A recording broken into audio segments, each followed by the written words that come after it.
Of our teaching sessions, and we're going to be looking at forms.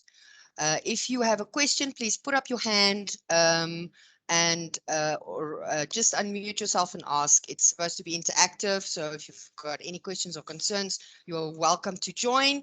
We will be sharing links to the recording after the session, and we will also be posting it on our YouTube channel. So you can go and share it with anybody that you think um, needs a bit of guidance around the Microsoft Educational Platform. It is free. It's there for us to use. So these sessions are really aimed at assisting our teachers and lecturer community. Right. So without further ado, we are going to jump into forms. And for that, we are going to go to our place where we find all of our online applications, and that is from any browser. We go to office.com. So we go to office.com from any browser, and you will need to sign in with your username and password that's provided to you. Or alternatively, if you go in enough into the platform, it will know you already and just take you to the Office 365 page. So over here, we once again on the left-hand side, if the application is not appearing in the bar on the left-hand side, then you can just go to the 9 little buttons or the hamburger at the top, and you can go to forms. All right. So we're going to go and click on forms, and we are going to actually make a new test. You can see here at the bottom, I have made some tests in the past, but we're going to generate a completely new one for purposes of today's training session. And please interrupt, ask questions. So right at the top, you'll see there is a plus new quiz sign. You can just start a new quiz, or if you go to the drop-down box, you will see there is a new form option. For tests, it's better to select the new quiz. So that's what we're going to do. We are going to start a new quiz. All right. So when we go into the new quiz, this is what we'll see. We'll be able to see a blank form. All right. You, as the creator of the test or assignment, will have visibility into the questions section of this quiz, but also into the responses section of this quiz. So the question section and the responses section you will see. All right. It is best practice to create the quiz test or assignment in forms and then share it on the other platforms. So I'll show you how to do that. All right, so for our test today, we are going to start populating our test. We are going to say that this is our, for the lack of a better word, mathematics semester 1 test. And we can enter a description. This test is for all year 1 students. You'll see next to the mathematics the name of the test, you'll be able to insert the image. So here you can insert the image from search directly from the internet. So if I do a internet search, it'll give me some nice creative things I can add there. But I'm also able to upload different pictures. If I've got a picture that I specifically want to use on my computer, I can do it. I can do it from here. So if I just delete it and I go to add again, I can now from OneDrive, remember that's the file storage. From OneDrive, I can add a picture or I can upload it from my desktop. Okay. So if I search for maths, and now I can just by clicking on the add button on the right hand side, I can add that button, and I can even go and I can even go and indicate if there should be alternative text that should display on the picture. All right. So here you'll see there's a little T on the picture now, alternative text for screen readers. This is again, Microsoft is very conscious of people that are having disabilities or are not always in a position that have good vision or whatever. they give that as an option. You can indicate alternative text for screen readers, and you can add it to the image. So I can just put in your maths icon, for example. All right, now I've changed my header. Just for purposes of navigation, if I go to the top where it says Mathematics Semester 1, there is a preview button just to the right-hand side. This preview button allows me to see what this test will look like if I'm viewing it from a computer or from a mobile device. So we're seeing a lot of people, a lot of students having to complete assignments or tests from their mobile devices. So you can check here if it is what it's displaying as. And a really nice inclusive feature that Microsoft brought in is the immersive reader. So if I hover over my immersive reader and I click on that, it will actually open a preview of what the student will be able to see. So if the student has got, for some other reason, they can't see the text, they can open immersive reader and it will actually read what is on the test. Let me just reshare so I can include sound so that you can hear that as well. Include sound. Okay, so here we go. Semester 1. This test is for all Year 1 students. So that's really nice to have available to us, or make available to students and make them aware of it. So if I just go to my forms again, here I go to my mathematics test.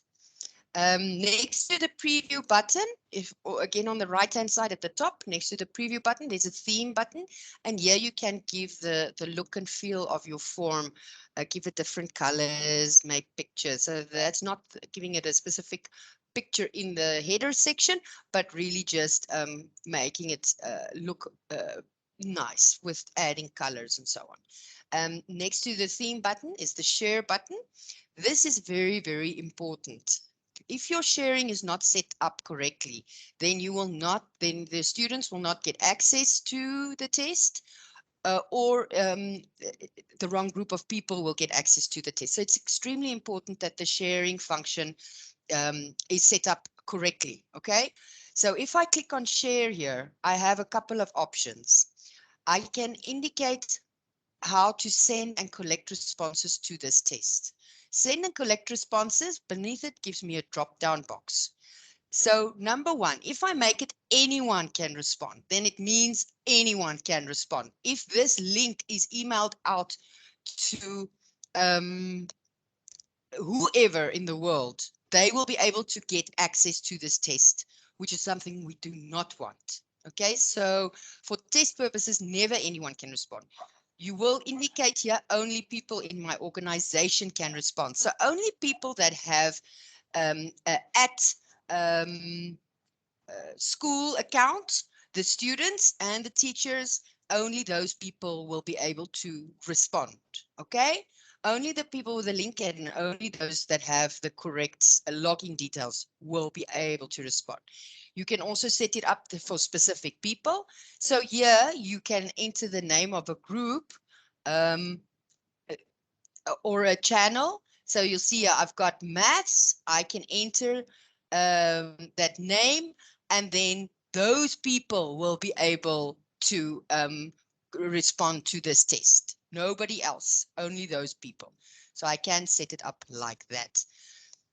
Now, if I've set up my permissions correctly, and just for purposes of testing, we'll do a little test a bit later on, but I can now copy this link. Okay, I can now cancel. I can now go and copy this link, and this link is what I can paste into my Teams channel or class. So if it is this class, I want to go and give them this test. I can now go into that channel and I can, or that specific class, and here at the top section in the middle where it says mathematics, post files, notes, file, test, maths, I can now add a tab in which I can actually add this form, this specific test to that tab. So I can add the specific test to that tab already. Okay, collect responses, and this is also important, show results. If you wanted to show the results, you indicate that, or you just collect the responses, which means as people submit, the responses will appear in the response section of the test. Okay, so I can add it as a tab. I can also add that I can also make students aware of the test. So now it's really handy for them because they don't need to log into a different URL. They can just go there. And obviously you can remove this test after a certain period of time as well. So you can go and tell the students now, post and say, hi, at, always with an at maths, because then they'll get the little red tick. At mathematics channel, kindly complete the test test before 1600 hours today.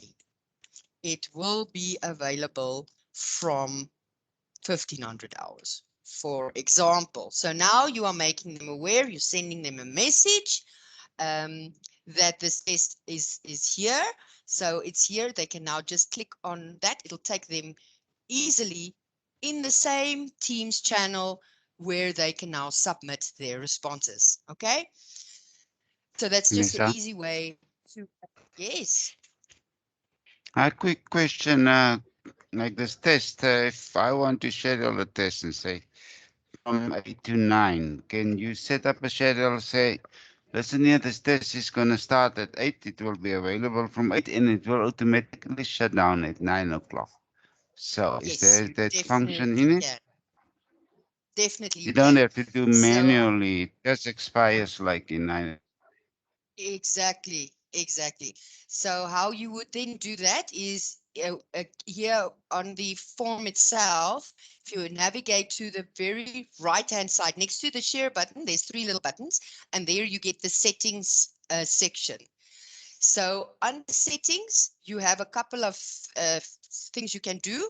You've got the options for the quiz. So results will show automatically. So this means that respondents will see their results and correct answers immediately after submitting the quiz. Here again, you can indicate who can fill out this form. If it's anyone, only people in my organization, or specific people. And here under options for responses, you can indicate that you are accepting responses, but here you can give it the start and the end date. So if I give it the start date as 4 on the 14th and the end will be at 5, but for demo purposes, let's do it like 3:30 to 5. You can indicate it like that. And what simply will happen is someone tries to access that form after 5, it'll just say this form is no longer available or this test is no longer available. So yes, you can set the time frame up for it, definitely. Does that answer your question, George? Yes, thank you, Vanessa. Okay. So yeah, after the options for response, you can also indicate if you want the question shuffled. Maybe not so good idea for a test. There's more for survey functionality, but which is nice is you can customize the thank you message. So thank you very much for completing mathematics semester 1 test. Or whatever you want to say there. And then also, yeah, response receipts. It's quite important to confirm that this test was submitted successfully. So under response receipts, you can allow receipt of responses after submission. So the persons that submitted it will get a confirmation of their submission, and also email notification. Very important. You want to know as your students are submitting this. And if you click on the get email notification, then you will actually get an email in your mailbox every time someone has submitted the test, which is really nice.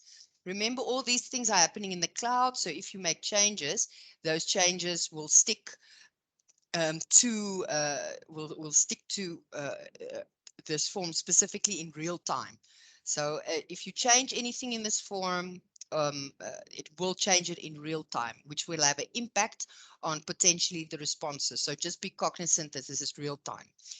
Then again, with the 3 buttons on the very right hand side, you'll see that you can print the form, you can give feedback, and then obviously the terms and conditions of the application. So let's jump in, and just for purposes of demo, I am going to say anyone can respond just so that you guys can test. with me in a minute. And here I'm going to now start asking questions. So I'll populate my questions. My first question is, who invented maths? And bear with me, it's just uh, it's a Napoleon.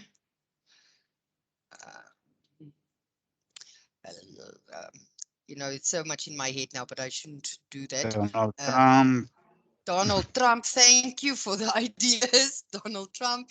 I can add more options and say George. George Washington. Okay, so what's really nice now about this form is I can now go indicate which are the correct answers. So if the correct answers are Napoleon, I can indicate it, but I can, if there's two correct answers, then I can indicate it as two correct answers. However, if there are two correct answers from your options here, you do need to indicate that multiple answers need to be allowed, because otherwise it will only accept one answer as being correct. So now you'll see, now I can go in and I can go say, those two are the correct answers. From here, I can even pop a message. So when they have, I can give them a message once they've submitted. So you can give feedback and the explanation. 4-year-old. You can give feedback and explanation to the students on why their answers were right or wrong. And you can pre-populate it.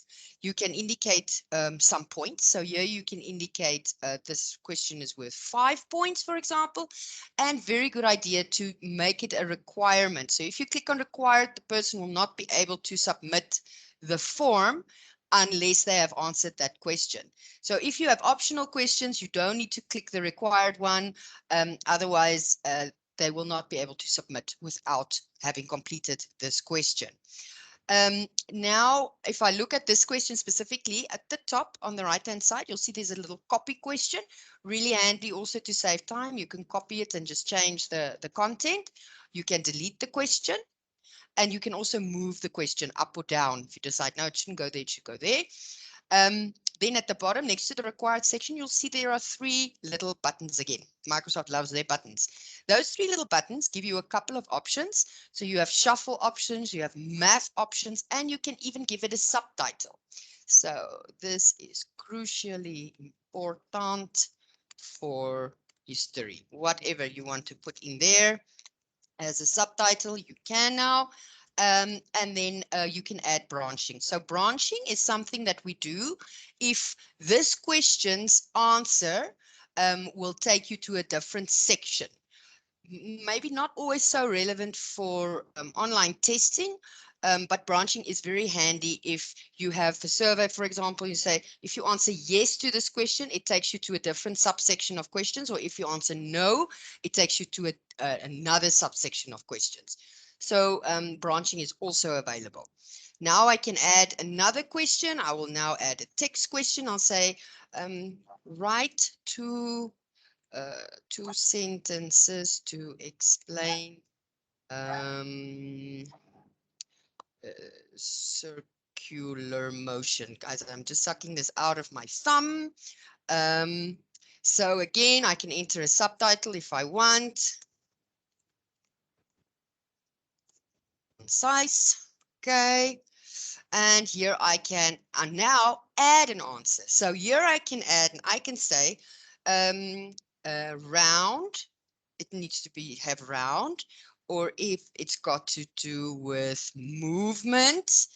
And these are the keywords that the system will then look to mark the answer. Orange and sun. Okay. So then these are the words that the system will mark as correct if that is in the response. You can again give it points. Here it's got another 5 points. You can, because it's a written answer, you can indicate that it can be a long question, but since we said concise, we're not going to allow it to be such a long question, and also indicate if it's a required question or not. And again, with the 3 buttons, we can have subtitles, we can place restrictions, So this is more around maths. If you are having math problems, then you can have a greater than, greater or equal to, or less than equal to. You can set it up here under the three little buttons under restrictions. And then there's a whole section for mathematics specifically.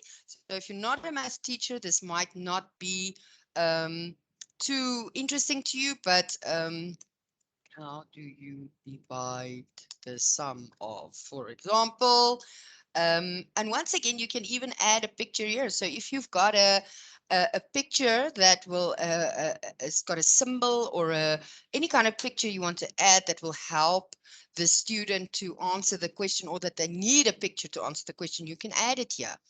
And then what we do here is we'll say 2. I'm just really picking up fictional things here. Just for demo purposes. And then again, under the 3 buttons, if I go to math, it will now give me the ability to actually use my keyboard to indicate a math problem. So all of the math functions you now have built into forms, which is really just fantastic. So yeah, you can enter the equation, and then I can also remove it anytime by clicking on the appropriate function. So if I want to remove the subtitle, I've just removed the subtitle. Okay, so now we have basically set up our test, and we have also indicated what are the right and wrong answers. So now we want to, we've added this, our test already, and we can just refresh our team site. So now we know this test. We'll just go and check under the settings. We made it available for today from 3:30 to 5. So when you send, there it is inside the Teams channel, easy place for the students to find it. I can now go to mathematics, and I can now there, I've already told mathematics the test is available. And for demo purposes, I'm just going to quickly let you experience what it looks like in a live environment. So I'm going to, in the message box, I'm going to be pasting the link. And if everybody could be so kind as to go and just quickly go and complete that test for us so that we can see how the responses are coming in real time. So please, everybody, please join in and go and test out your math skills.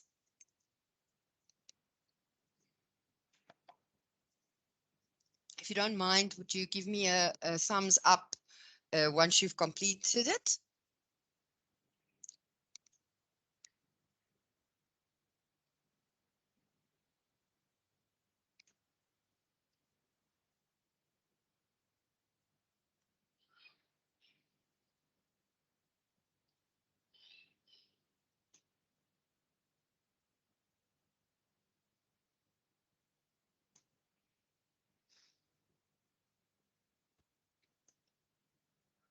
I'm getting some thumbs ups here.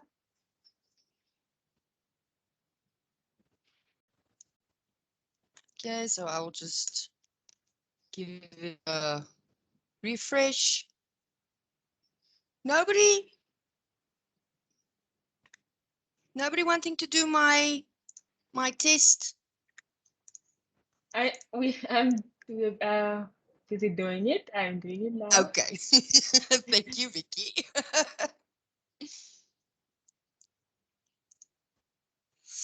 Let me just go there. Oh, there we go. Okay, so we've got some responses coming in. Now I can see from the responses coming in, I can okay, see that we've got 2 responses. It is active. So George, if it were closed, the time period has been closed for the test, then obviously it would not show the status as active, but as inactive or whatever. It will also show an average score. So here we've got, unfortunately, everybody's seeming, my test subjects are seemingly answering everything wrong. So the average is 0. I can now review the answers individually. So I can go into each respondent, and if it's set up in your organization, it'll give you the student's name. It'll tell you how long they took to complete it and how many points they've got. You can also from here give individual feedback to the student about this test. You can print the response and post the scores. If you go on the three little buttons, you can delete your response, print the response, or post the scores. And here I can now see what my first respondent answered for all the different questions. And I can then go into the questions as well and see how people have answered. So who invented maths? We had one response that said Napoleon and George Washington, and two responses that said Napoleon only. And so I can go question by question by question, or I can go according to the respondents. So individually, for each respondent, what were their responses? I can see now from the responses section. So once I have reviewed the answers, I can post the scores. I can also set it up to automatically post the scores if you recall, but I can do that, and it will post to the individual respondents. Okay. It will not post the one student's results to another student. So not yet posted. So here I can click who I want to post, and I can post the scores. And the student, by going in, will be able to now see their scores. And if I go here into the full mathematics test, as the teacher, I will be able to also then see the test. Obviously, from this view, I am not able to see the response section because this is for the class's purposes. But yeah, I can see it from here. And I can now also, what is really very nice, I can go and open this in Excel. And this really allows me to drill deep into the information. I can here filter it if I want to filter it from higher scores to lower scores, or whatever I want to filter. I now have this available in an Excel spreadsheet also.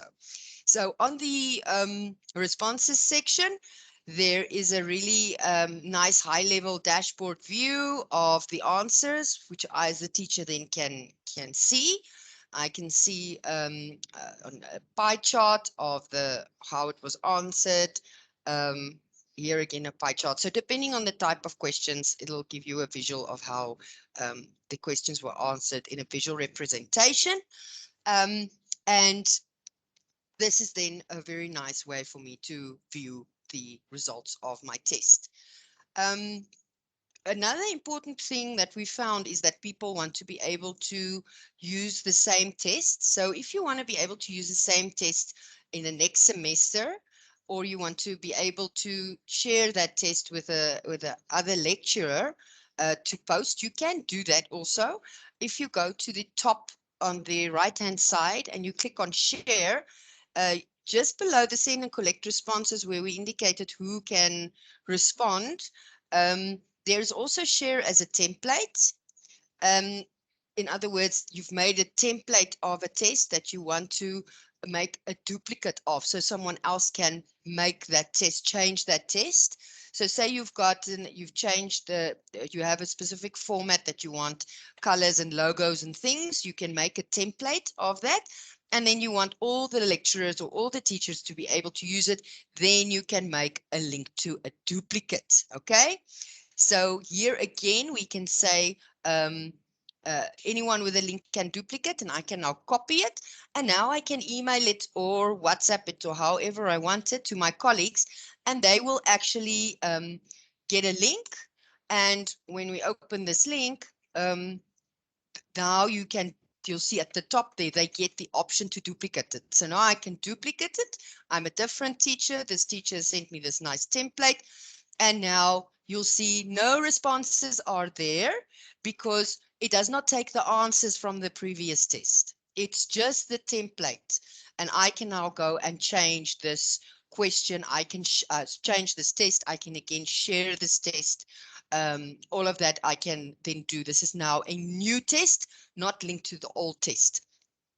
If I would like to this test for multiple audiences or classes, I can, with another teacher to also post, then I can use Share to Collaborate. At the very bottom right-hand side, you have Share to Collaborate, and here you can get a link to share with people so that they can also work with you. So say they've got to do a certain section of the questions, or you know, they need to also see the responses. Then you Share to Collaborate. So if I Share to Collaborate here with my Office 365 account, and I actually go into, wait, let me see that I've set that up correctly. I want to share it with users with the Office 365 work or school account can view and edit. Then I can go to sign in with, for example, my SALT account. And I will be able to see that test. Here it comes. So now with the collaboration feature, I can also see the responses. So if you Share to Collaborate, whoever you're giving this link to know that they are able to see the responses. Okay. So then we can work together. So now again, from here, you can go and share who can send and collect responses, and again, post it in a tab in your team site, or add it as a tab in your team site.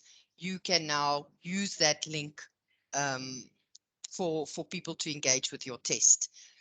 So those are the different ways you can share and collaborate with your test. I do want to show you one thing that, you know, how you can help your students also, because this is now all wonderful and well to say that mathematics, please complete this test before 4 o'clock today. But everybody's got lots of things to remember. So it would really be ideal if you can book some testing time in their calendars, all right, for them to do this test. So if I go to, let me just go to sign in again, and I go to those tests of mine, and where is my test now? All my forms, okay. This is my, oh, that's the copy now, not to confuse. Let's go to the original test. This is now my test I would like to share. And I can now share that link. So I said anyone with a link, but in your organization, you'll say your people in your organization. Then you can go copy that link, and then you go into your calendar, and you can actually go and set up this test now, maths test, in their calendar, so that they don't have to go you know, remind themselves or whatever. It's sitting in their calendar. So here you can add required attendees. You can indicate the time that this session will be there. You can indicate if it must repeat, if it's a monthly test or a exam or whatever. And then you can add a channel. So here I'm going to add my maths channel only. And then I am going to add the link. So what I'll do is I will put in the link to this test. So here where you're typing the test, please click here for the test. Okay, the test. Okay. And now if I highlight that, if I can just, my typos, I can make it bold, I can give it a color, and I can yellow or whatever I want. And then I go to the very end of that bar. You'll see there's this little insert link button, and I can now insert this link right there. Okay, so now I'm gonna book this session for today, and you'll see it now appears on my calendar, and it will also appear on all of my students that are part of my channel in their calendar, and they can now go and click on that. They'll see on their calendar, I've got a math test now, I need to complete it.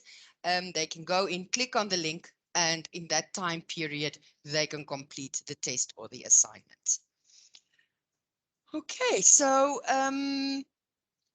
that is basically how to create a form or how to create a test, assessment, and then how to add it to the Teams channel and also add it to the calendar for the students to have a specific time slot that they need to complete this test.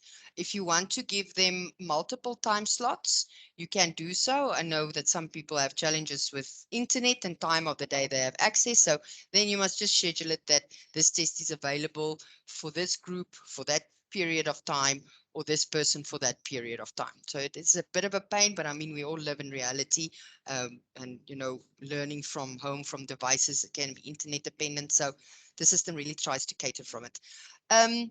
With regards to using the assignments tab on the Teams interface, I just caution that there is a limitation. If there are more than 200 students, they said to 300, but let's work on 200.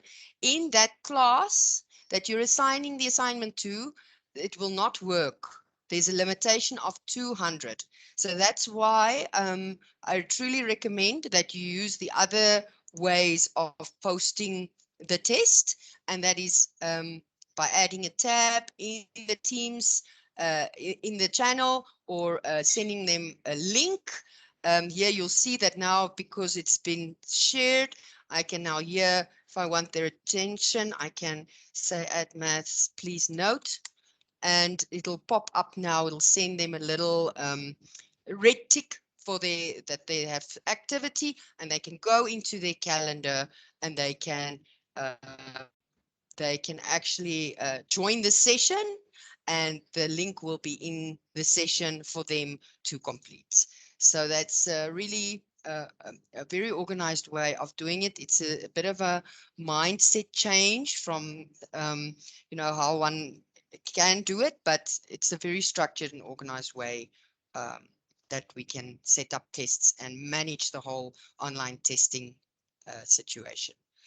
Okay, so I think that is it from my side. That is forms and setting up tests. I'd like to now open the floor if there are any questions, anything that you'd like me to show or that you want to know.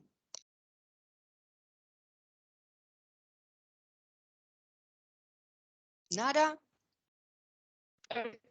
Clear from my Is side. there Vanessa, is there a limitation on how many participants or students you can have? If, say, for instance, yeah, how many students you want to have in one test? You want to send it out, or can you send as Not many on the if you wish form to? itself.